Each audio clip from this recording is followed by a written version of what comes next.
Thank you for everyone coming out today to celebrate the second Cleveland Housing Court neighborhood kiosk at the Cleveland Public Library. Our other one is at our South Branch, and it opened up last July. From food to healthcare to legal services, Cleveland Public Library strives to connect people to resources and services that provide basic needs. Our partnership with the Cleveland Housing Court will ensure everyone has access to their court hearing. And now I'd like to invite our administrative judge, Monet Scott, to the podium.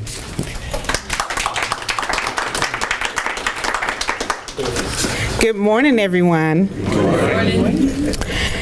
So I want to thank everybody this morning for joining us in the unveiling of our new digital court kiosk, the kiosk in the neighborhood kiosk, or what do we name this? We had a naming competition in the court. I don't think that was the winner, though. Sounds good. Kiosk in the neighborhood. But thank you for just having us at the Mount Pleasant branch.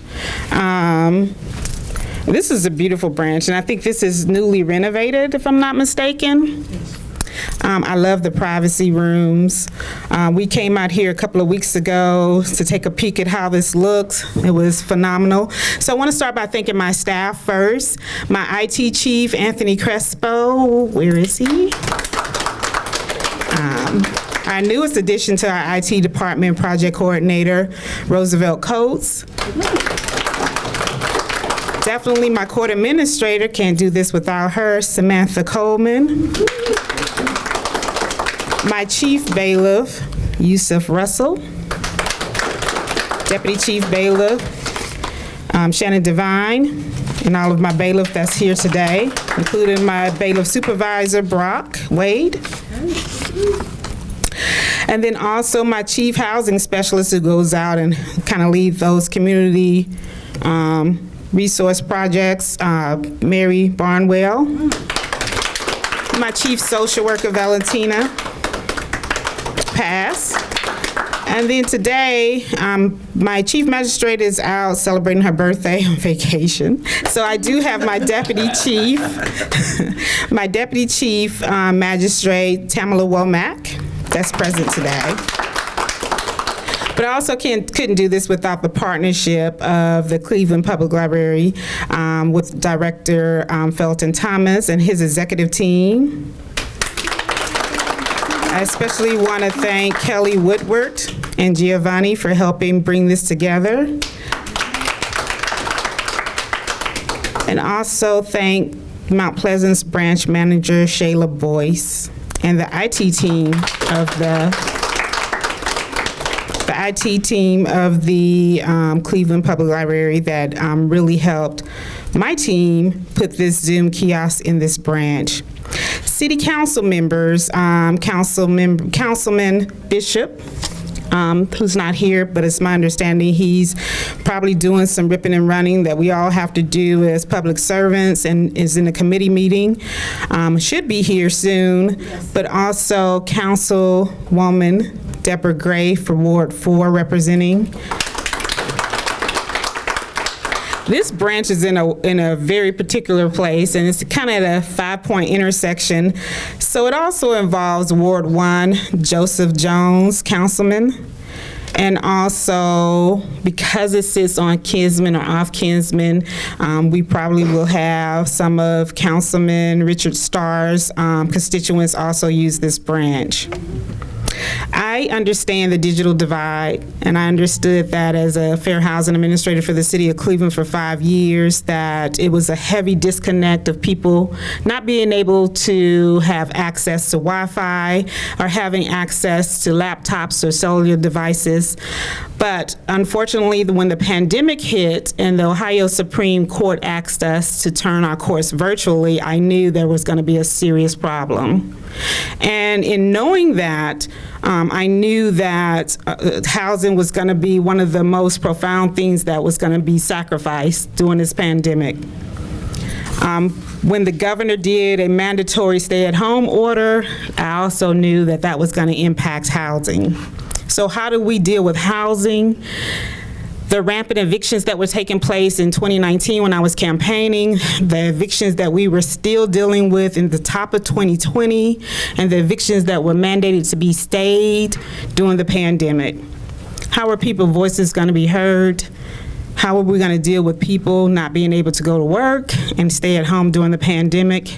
One of the things when we circled around the table, do it with my team, we had to deal with allowing people to come in and allow their voices to be heard, and the landlords.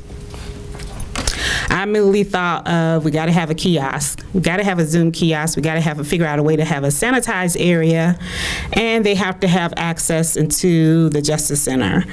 I was probably one of the first judges that started with the Zoom kiosk and a sanitized. We converted our conference room, but when we ordered our kiosk with the emergency funds given to us by the Ohio Supreme Court, we converted our conference room, and to this day, I believe we've had over 3,434 people use our Zoom kiosk on the Justice Center 3rd floor and the 13th floor. We converted our jury room since 2020 all the way to 2023 so far. We did open our neighborhood kiosk at the South Branch in July, and we've had 50 people use that all the way up until December. I've been counting since then. It's probably about 20 to 25 people have used that branch location since. I know there are people waiting for this branch to open. I've informed people that this branch should be opening soon, so I'm almost certain that individuals will use the Mount Pleasant location. We're also looking forward to opening the Huff location on May 15th and the Carnegie West branch in early June. This could not have been possible without the 2021 tech grant that was given to us by the Ohio Supreme Court, in which part of that I believe it was $75,000, $15,500 went towards building 4 neighborhood kiosks at all 4 of these branches. But also, we ask that everyone visit our website, our newly redesigned, rebuilt website. That website can also allow you to link to the criminal cases kiosk. But as I was talking to Ms. Rodriguez, you can also convert forms into the language that is needed for you. It will transcribe it so that you can fill out those forms digitally, type them, especially if your handwriting is illegible.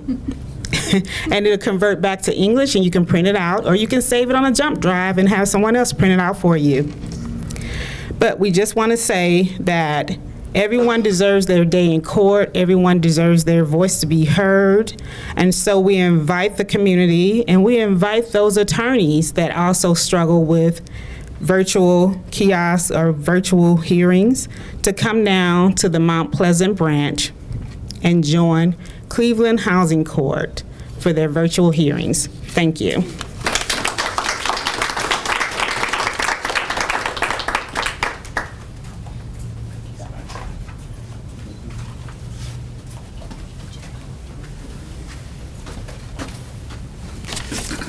Well, good morning, everybody. So once again, I want to thank you, Judge Scott, for thinking of libraries. It's, so many times, unfortunately, folks don't see libraries as equalizers in the same way that we do. So it's just really an honor for you to think of us in that way. I want to thank some folks here. I want to, of course, thank our patrons and our library staff. Ms. Boyce, could you just get everybody on your staff to wave at us? Thank you to all the Mount Pleasant staff. We appreciate all that you do. We want to, of course, acknowledge our Board of Trustee members here, our president here, Ms. Marissa Rodriguez, and our newest board member, Ms. Melanie Shakarian. Our foundation boards, and then all of the staff that are working with Judge Scott. They've been so helpful, especially Anthony, and getting the technology and everything situated. So thank you to all of you who worked with us to get these things in place. The Councilman Bishop, who I think is still efforting to get here. He had a committee meeting. So that's where they... Councilwoman Deborah Gray, who will tag team for him and come up and say a few words on his behalf. We want to thank the City of Cleveland, our Legal Aid Society of Cleveland, represented by Trustee Shakarian here, and Legal Works that have been doing all of this work. On Wednesday, I was in Columbus talking to our legislators about the things we do.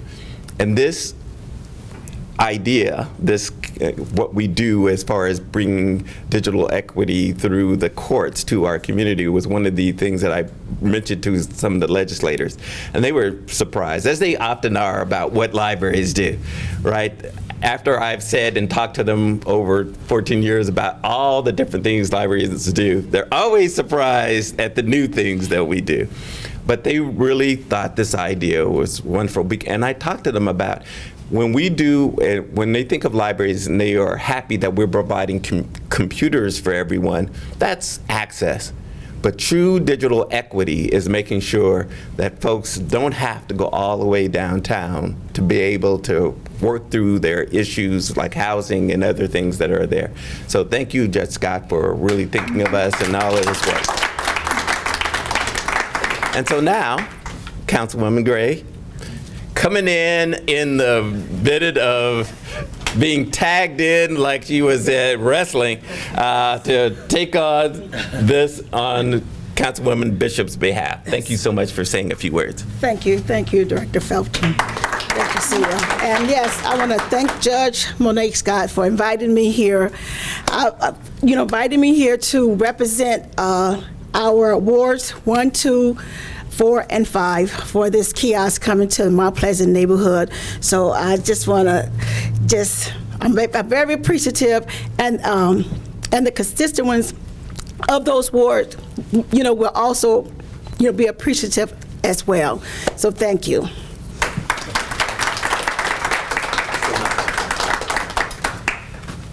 All right, now it's time to cut the ribbon, correct? Okay, everybody, I just look at people and they tell me something. Samantha, are you going to say? No, I'm not going to cut the ribbon. But I would be remiss. I have to give acknowledgement to John and Erica. Yes. They are collaborated to make this all possible. So I appreciate you, enjoy working with you, and this would not be possible without them as well. All righty. Everybody always gives them too much praise. They'll just ask for more money. We're going to do 2 photos. We're going to do one with ribbon cutting, and then we'll get one with the staff as well. So if I have the following people join me and Director Thomas. So we'll do it on your count. Camera's here. Sorry. You can. Okay, on 3. 1, just a picture. 1, 2, 3.